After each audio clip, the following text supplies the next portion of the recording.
একটা ছেলের তিনটে চারটে বউ হতেই পারে। হ্যাঁ, তাতে কি ক্ষতি আছে? একদম তো। হ্যাঁ, কেন? तू समझा? हाँ नहीं तू समझा नहीं। একটা ছেলের তিনটে চারটে বউ হতেই পারে। अरे कहना क्या चाहते हो? যদি বলো কেন, একটা ইট দিয়ে ঘর হয়, হয় না? একটা ফুল দিয়ে মালা হয়, তাহলে একটা বউ নিয়ে সংসার করবো কি করে?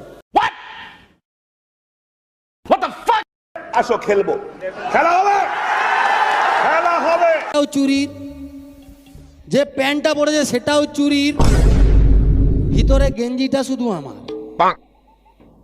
সেই আমি সুনীল, আমার সাথে থাকবে আমার প্রিয় কোয়াঙ্কার। যে না থাকলে আমি অন্য মেয়ের সাথে অনেক কিছু করতে পারতাম, সে থাকার জন্য অন্য মেয়ের দিকে তাকাতে পারি না, শুধু মাঝে মধ্যে অন্য অন্য লোকের বদি দিয়ে তাকাই, সেটা পরের কথা। তো মঞ্চে ডেকে নেবো তাকে, আপনাদের সবার জন্য।